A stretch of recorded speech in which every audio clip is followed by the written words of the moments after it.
It's a jet.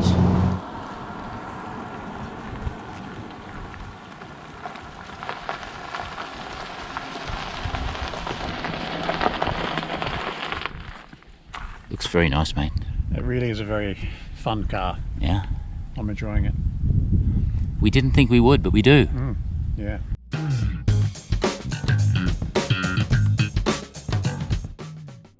So how do you like this for a fancy cockpit, eh? And just like any EV, when the lights go green, swoosh, before you know it, you're up at the speed limit, just like that. And everybody else is 6 car lengths behind you. That's just the way it is. Then you've got the space you need to just chill and relax. Listening to Daryl Braithwaite, I don't think so. How much is it, they ask?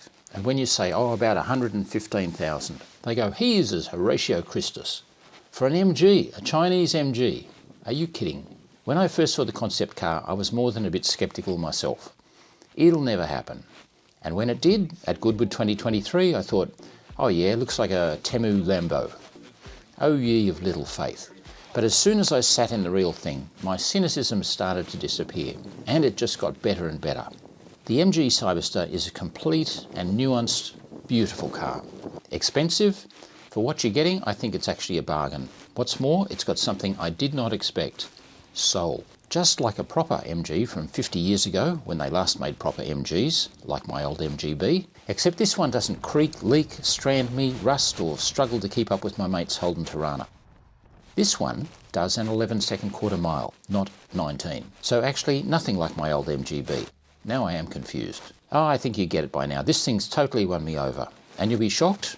Mark starts a little cynical too, but he warms to it. Yeah, it's exceeded my expectations. It's a great sports / GT car. A Chinese electric convertible. Who'd have thought? Why? Not because it looks cool or the scissor doors, because it is a real driver's car. Look, it's not perfect. I'll tell you some things I think they should fix, but honestly, the worst thing about the MG Cyberster was having to hand it back again. But they've given it to me without a lot of charge, so first stop, I have to buy a bucket full of electrons. Just 50 kilowatts. It's going to take a while. Hello, Mark. G'day. That's it. How you going? I brought you a car. Try and guess which one it is. I'll show you in a minute. It's the strange-looking red thing over there. Yeah. Yep, that'd be it. Yeah. It looks imposing, but it's actually 4.5 metres, so, you know, a lot bigger than an MGB, but still not a big car. Yeah, yeah. This one, right? Yeah, that one. Yep. Yeah. You just got to watch you don't smash your face on that thing. I bet that happens, yeah. Was it 100th anniversary? That's right. Last year, I think 2024. Yeah, right. Yeah. You know, and I was expecting not to enjoy it driving up, but I actually warmed to it. You had the roof down? No, I didn't have the roof down. Yeah, yeah. You didn't want to draw attention to yourself, but then you pulled up with this shit going on. Yeah. Detected, you see? Yeah, there you go. That'd work. Are they a cover? Are they a plastic cover like your MG? No, they're not. They're proper Brembos. Okay. So with Brembos with MG painted on it. Normally people would do it the other way. They'd fit MG ones and paint Brembo on them. Right. There's a couple of things I know you're not going to like, and I won't pre-announce them. I'll let you discover them for yourself.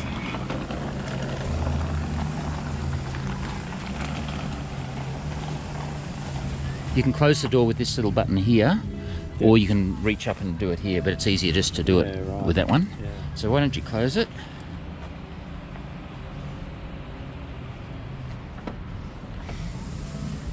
And your seat adjustments here. So try and get comfortable.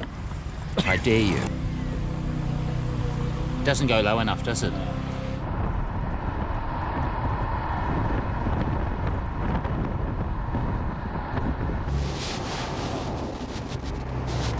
So we're just still figuring out what everything does at the moment, aren't we? There's a lot to look at with this car. It's There sure is. a really interesting design exercise, isn't it? What they're trying to achieve with it.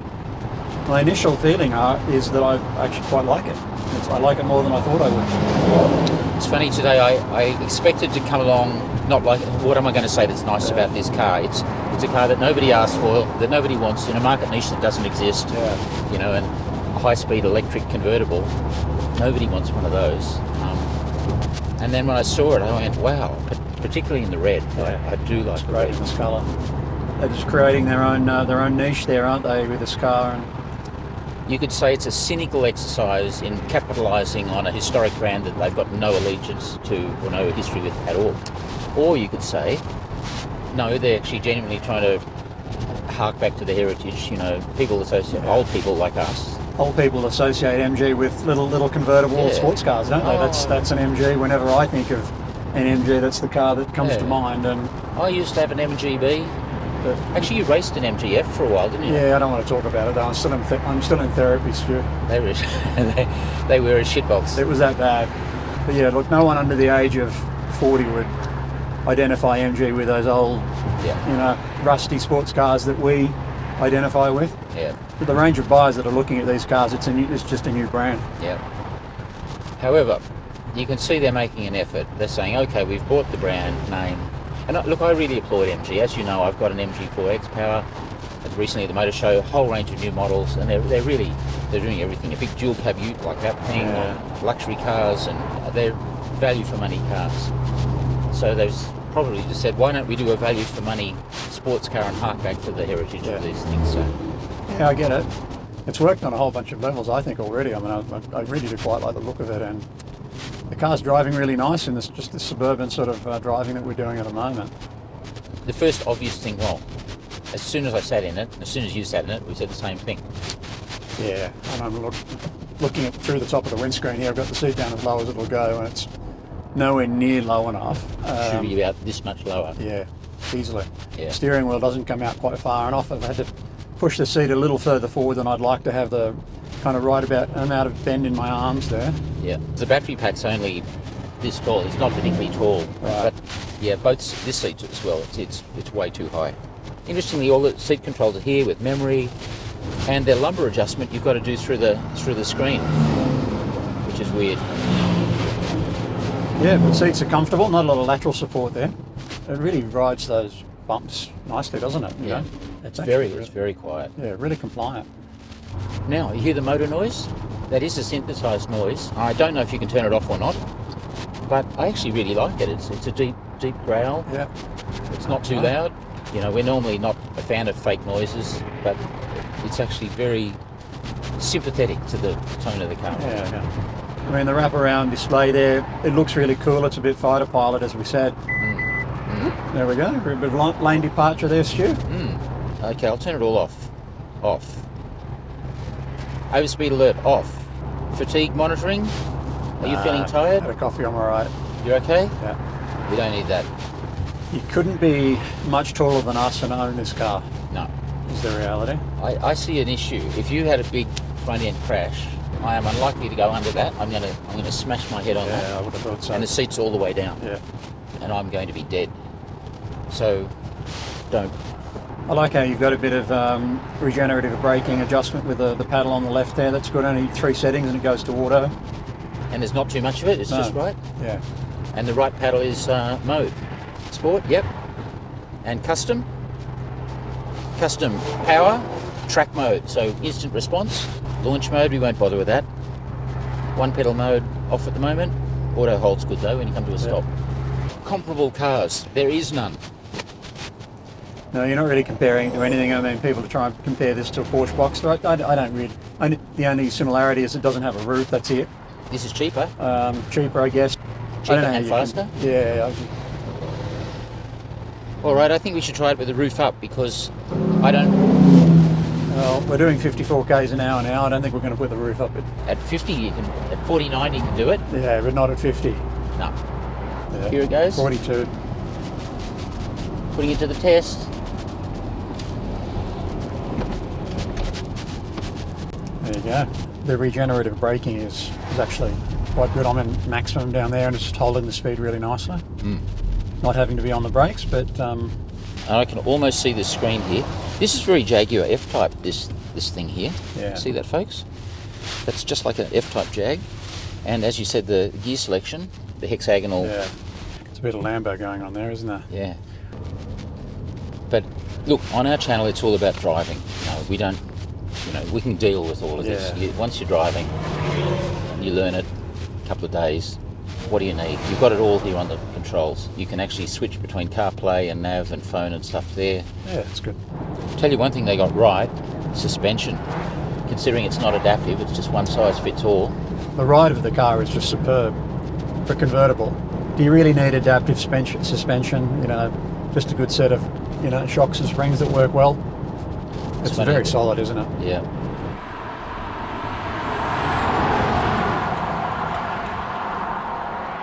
So what mode are we in here for your performance? We're in custom. Custom, which is heavy sport steering, track mode for acceleration.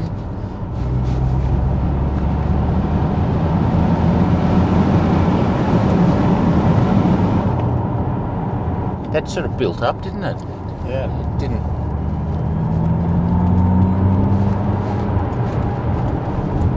It's a little bit of a wallow there, doesn't it? It's a diagonal wallow. Yeah. Through those little undulations. That was a little ordinary. The weight isn't as heavy as you might expect. It's just under 2 tons. Yeah. I mean, who'd have thought you'd say that about it? Oh, my sports car weighs just under 2 tons. It's fairly light. Really good vision. Especially sitting so high. Yeah, the mirrors are great.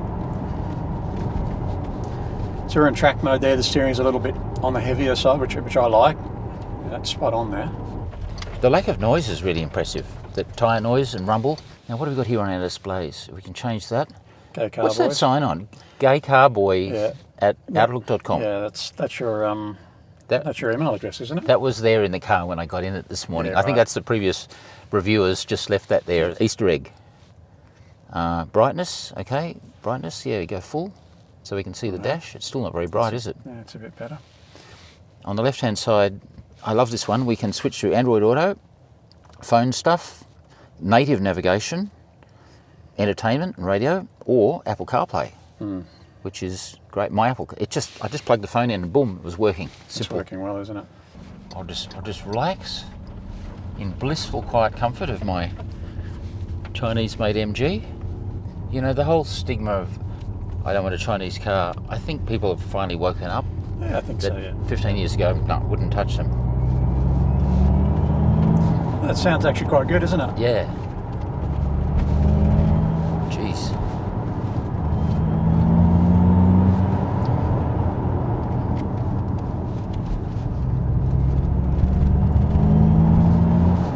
Yep. Oh, there's a little bobble there on the change when you lift off. Actually, you know, a little bit of a higher speed corners here. If it's dead smooth, it's very good. Yeah. Hardly any body roll as you'd expect. A little bit of a undulation in the middle of one of those corners, and it really compressed down in that right rear, didn't it? So didn't handle that well at all. The chassis feels really rigid to me, but that's a little underdone on suspension, on dampening there. It's quite an interesting feel. Was it on the change of direction as you lifted and changed direction at the same time? Yeah, a little bit. That it did a diagonal pitch. Yeah, it did. Yeah, it didn't like it, but it's still gripped. Steering feels great. You know, really nice weight. You're getting good communication back. Yeah. But that would catch you out if you were really pushing on, and you had that little step. That little step out there. Oh, it makes a good sound. Is it a little bit like a 1960s MG with a hole in the muffler? Is that sound? No. I think that's what it is. No, it's the Rover 3.5 litre V8. Is that what it is? Yeah, that's what it is. With a big cam and high compression.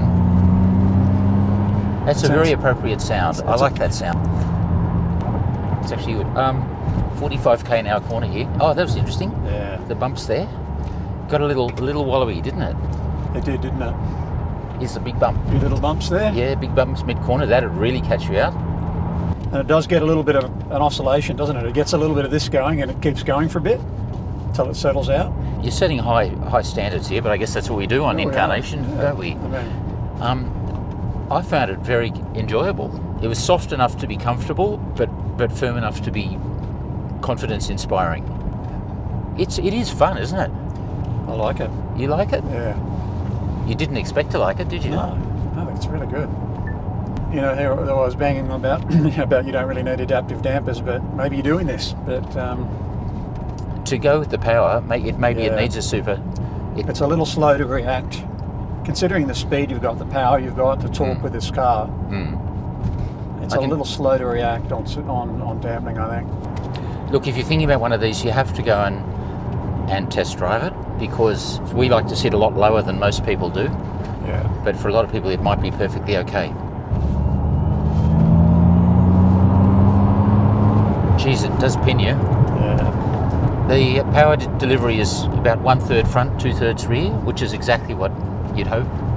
Unlike my MG, which is 150 front, 170 rear. So whatever it is, it's a lot.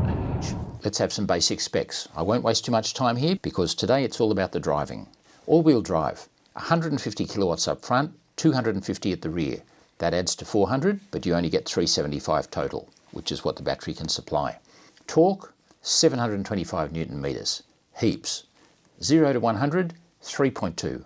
Quarter mile, not 14, not 13, it's low 11s. Right up there with a car like the Ioniq 5N, or even a Porsche GT4 RS. This does not feel like a car that weighs just under 2 tonnes. The battery's 77 kilowatt hours, and they claim a range of about 443 k's. I really doubt you'll get that. It's just too tempting to squeeze the throttle. I'll give you the verdict on energy efficiency a bit later on. If we go to Super Sport, Stu, what does that do? I don't know. It pins you into the seat, that's what it does. Definitely gives you a little bit more, doesn't it?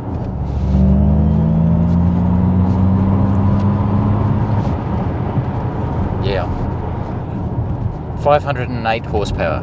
So it's the same as a GT3, it just delivers it differently in a car that's 500 kilos heavier. Yeah.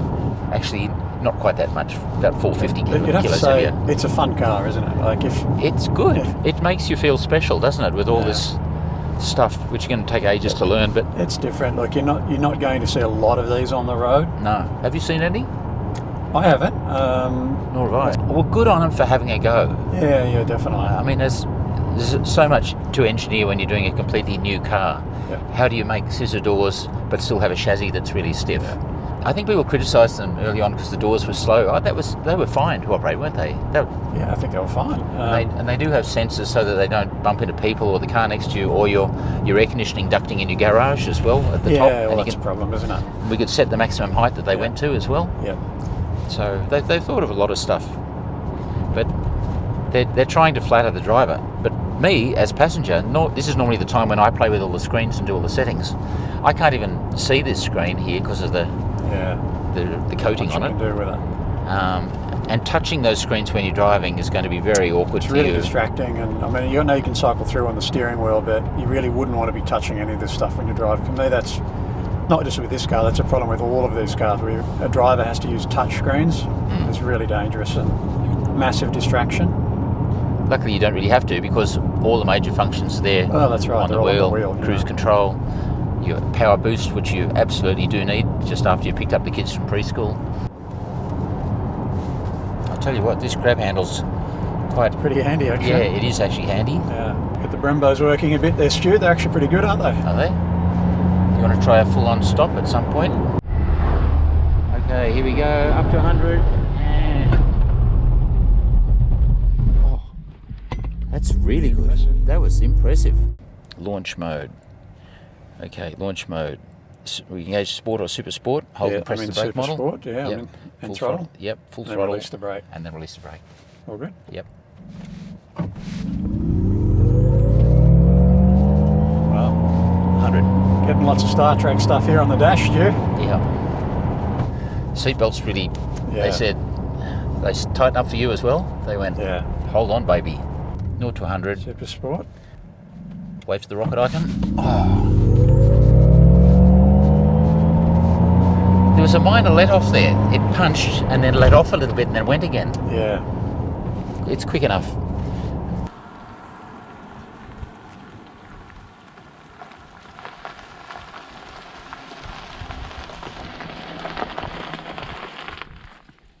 The best thing about the red is that it disguises the arrow taillights. it's I reckon they something looked at the Mini and went, hey, those Union Jack taillights are pretty good. Let's do something similar. Yeah, they've just gone for the big arrow. I mean, hey, you're making something like this, why not go crazy with stuff? But the colour is superb. Bit of the black highlighting looks great. It's nice with just the Cyberster there and that there. Yeah.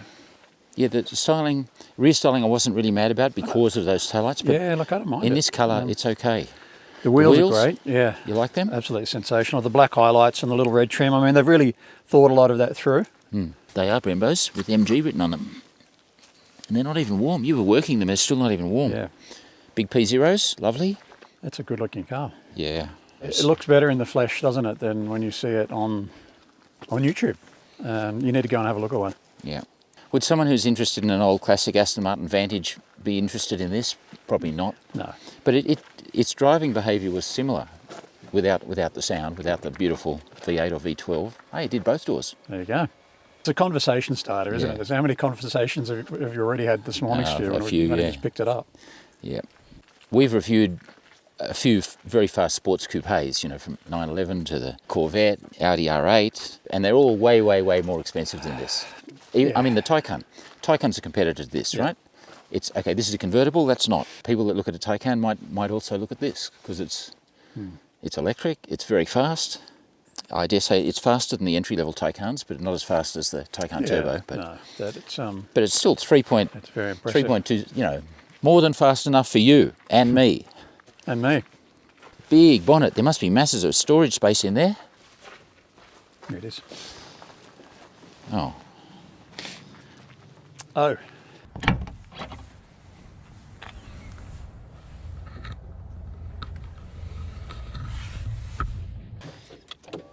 Yep, no, it's happy. Windows go down. Roof goes back. Nice. That worked really well. Doors, I'll do them both.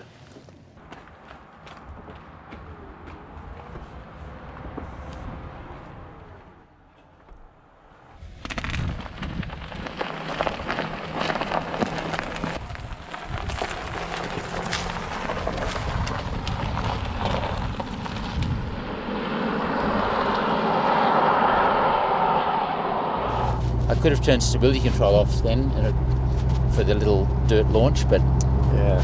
we don't want to stone chip these lovely red guards, do we? We know the traction of the car. All of these cars have amazing traction, don't they? And it never ceases to amaze me just how quick they get off the line. Now, you'll call me a heretic for saying this, but the ride quality I'm finding quite like the Aston Martins we drove, the DBS and the Vantage. We're lacking a sonorous V12 or a V8, I know that, but do you feel it's similar? Maybe, yeah, it's a little similar. I mean, at slower speed over the bumps, it's nice, but you add a little bit of speed and some bumps. It doesn't really like it, but the car feels very solid. Really nice car to Really, just flow along. these long sweeping bends, nicely cambered corners. The car's behaving so well. For a convertible, it's you know. There was a decent dip and it... Yep, handled that well. Yeah. Just that throttle response, isn't it, really? Yeah.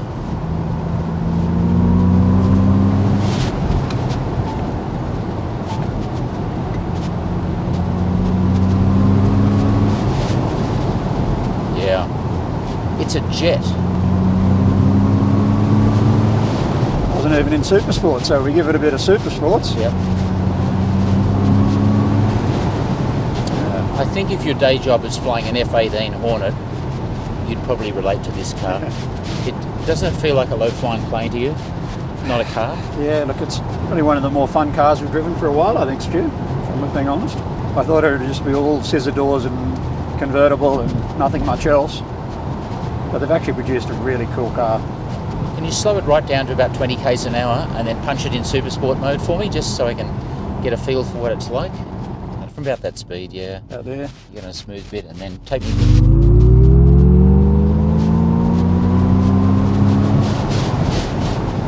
It's quick, isn't it? Yeah, that's really impressive. There's nothing more cliched than a guy in his 40s in an outrageous red convertible. Midlife crisis, right? Luckily, by the time you're in your 60s and your hitherto excellent hair is long gone, it's kind of okay again. Car buff, yeah. On the prowl, not so much. But this red, which looks totally fabulous, I think you'll agree, is a little cliched. And of the 30 cars for sale on car sales, all of them new cars or dealer demos, most of them are red. So I'd like something different. Yes, the white is good, the yellow also good. And those wheels, Mark really liked them, but I'm not a fan. How about these? Traditional style knockoff with a simulated wire spoke.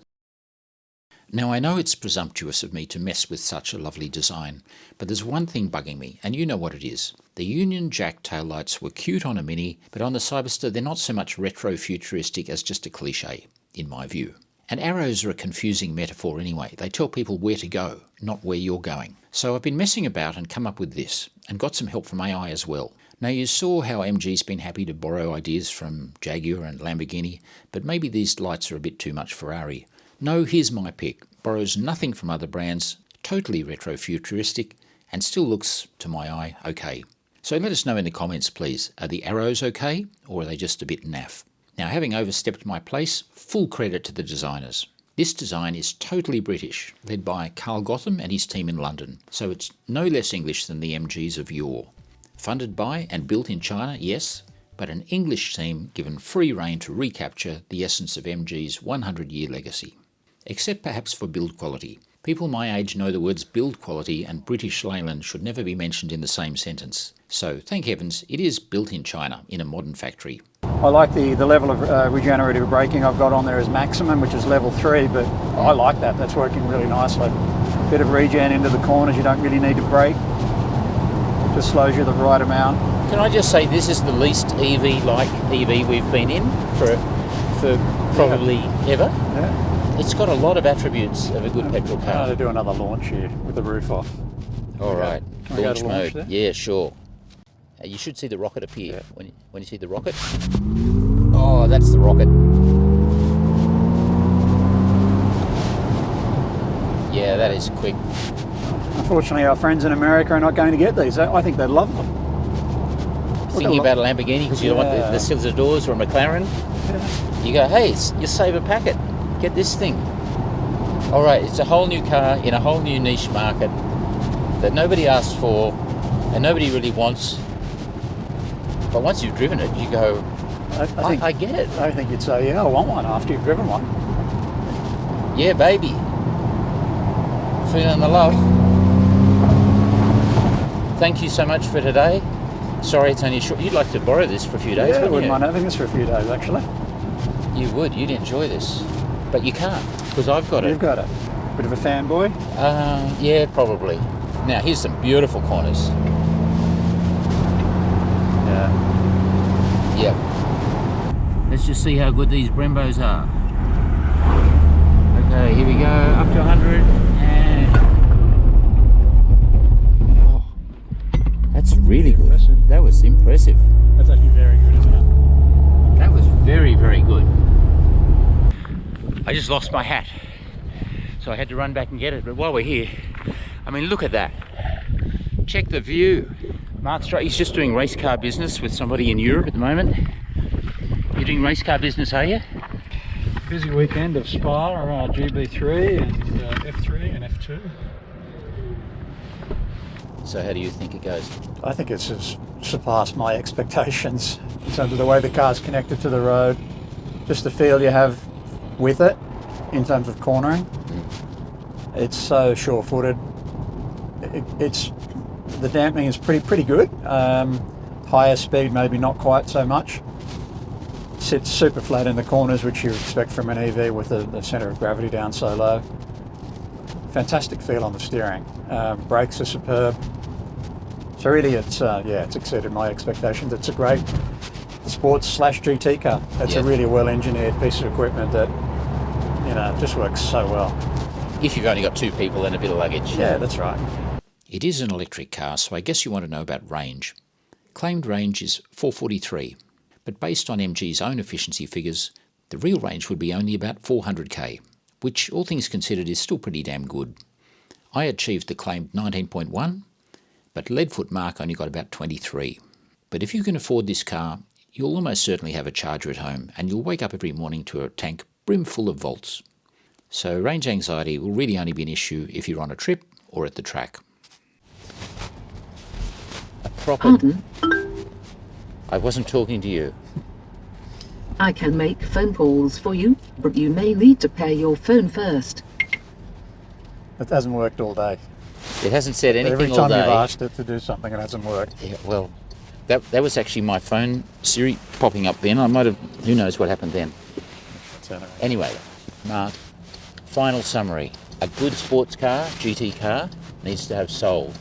It's that connection between you, your eyes, your hands, the wheel, the road. And for a first attempt, I think this car has soul. Yeah, it's really good. It's exceeded our expectations, and certainly mine from a driving point of view.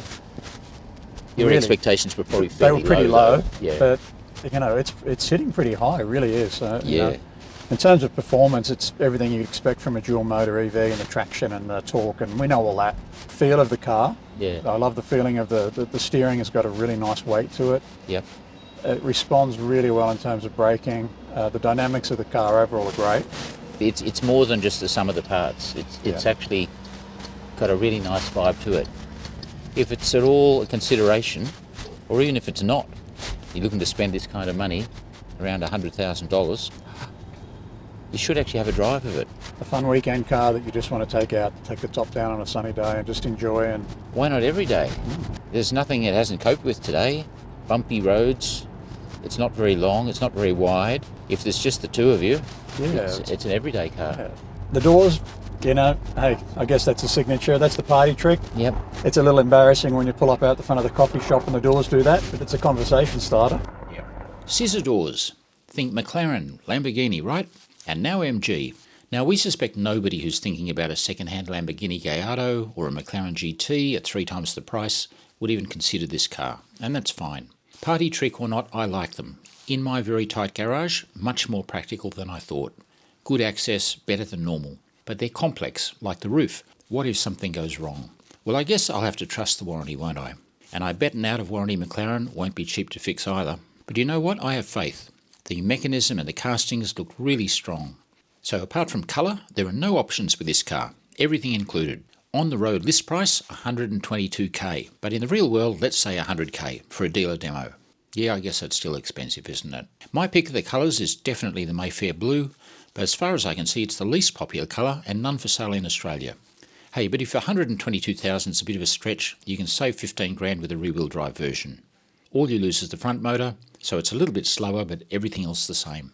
Depreciation. As a rule of thumb, new luxury cars are not investments. They lose about a half of their value in the first 3 or 4 years, regardless of whether they're petrol or electric. I'd suggest this will probably be the same. So if you were to sell it in a few years' time, would you rather lose a third of $100,000 or a third of $300,000? Just saying. So it's about opportunity cost. You could buy now, or maybe wait 3 years, maybe pick up a cheap one. Or if you're not so extroverted, you might prefer the coupe MG's thinking about bringing out, the Cyberster GTS. You lose the scissor doors, so maybe that'll bring the price down a little bit, but gee, doesn't that look nice? Oh yeah, thank you, MG. Okay. We've done a lot of the cars now through our channel, and you've bought one. I did. So thanks to MG and Thrive PR for making this car available to us. Yeah, and full credit to MG for doing it. To the London team for fabulous design. To the army of engineers back in Shanghai turning ideas into reality, full credit. As you can tell, we are impressed. It's not as pin sharp as a Boxster, but it has a more practical boot, so quite a practical daily driver and weekend warrior. MG though, please do a couple of things for me.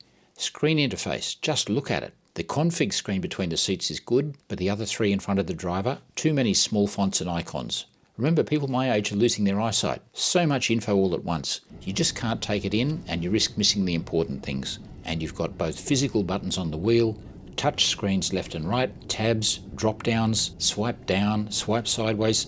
This is not an Airbus or an iPhone. Please go and have a look at how Porsche do it. Simplify.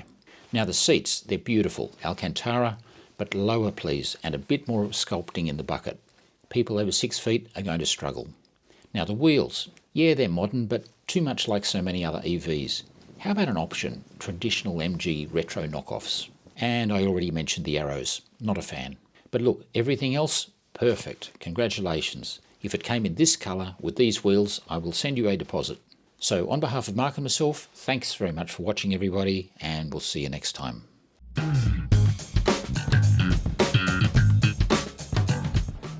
Oh hey, you made it right through to the end of the video. Congratulations. Thank you for watching. If you like what you see, please share it with your motoring friends. And above all, click the little subscribe thing down here so you can see the latest videos when we bring them out, hopefully each week. I look forward to seeing you soon.